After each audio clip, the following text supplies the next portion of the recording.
2 ഘാതം 2n-1 സമം 1/8 ഘാതം n-3 ആയാൽ എന്നിന്റെ വില കാണുക.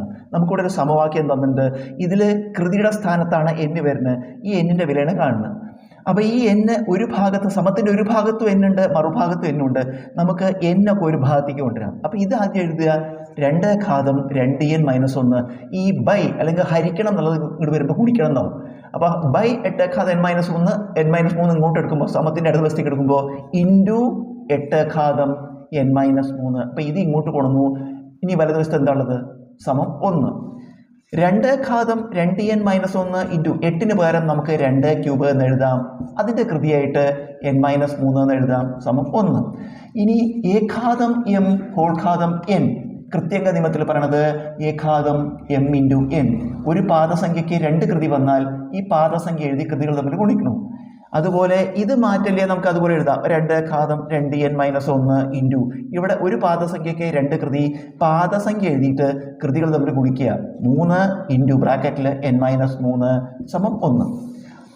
2 ഘാതം 2n-1 ഇൻറ്റു 2 ഘാതം ഇങ്ങനെ വരുമ്പോൾ നമുക്ക് 3 കൊണ്ട് എന്നിനെയും ഗുണിക്കണം, 3 കൊണ്ട് -3നെയും ഗുണിക്കണം.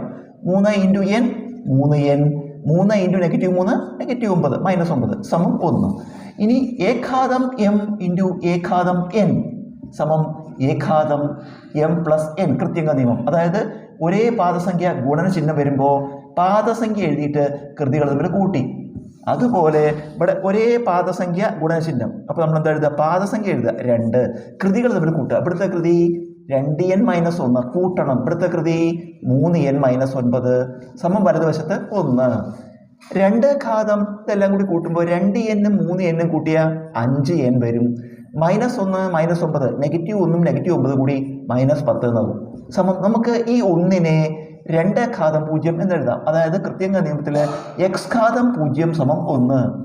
ഒരു പാദസംഖ്യ എഴുതിയിട്ട് ഏത് പാദസംഖ്യ എഴുതിയിട്ട് കൃതി 0 വന്നാലും ഉത്തരം 1 അപ്പോൾ നമുക്ക് ഈ 1 പകരം പാദസംഖ്യ 2 എഴുതിയിട്ട് കൃതി 0 ഇട്ടു. 2 ഘാതം 0. ഇതിനെ 3 ഘാതം 0 ഇട്ടാലും 1, 10 ഘാതം 0 ഇട്ടാലും 1. ഏത് പാദസംഖ്യ എഴുതി കൃതി 0 ഇട്ടാലും 1. നമ്മൾ ഇവരെന്തിനാ 2 ഇടുന്നത്? ഇടതുവശത്ത് സമത്തിന്റെ ഇടതുവശത്ത് പാദസംഖ്യ 2. അപ്പോൾ പാദസംഖ്യകൾ തുല്യമാവാൻ വേണ്ടിയിട്ട് നമ്മളിങ്ങനെ ചെയ്യണം. ഇപ്പോൾ ഇതിന് സമവാക്യത്തിൽ പാദസംഖ്യകൾ ഇരുവശത്തും തുല്യം, അപ്പോൾ കൃതികൾ ഇരുവശത്തും തുല്യമായിരിക്കണം. ഇവിടുത്തെ കൃതി എന്താ? 5n-10 സമം ഇവിടുത്തെ കൃതി എന്താ? 0. അപ്പോൾ 5n-10 സമം 0 ആണ്. നമുക്ക് n കാണണം. -10 അങ്ങോട്ട് എടുക്കുക.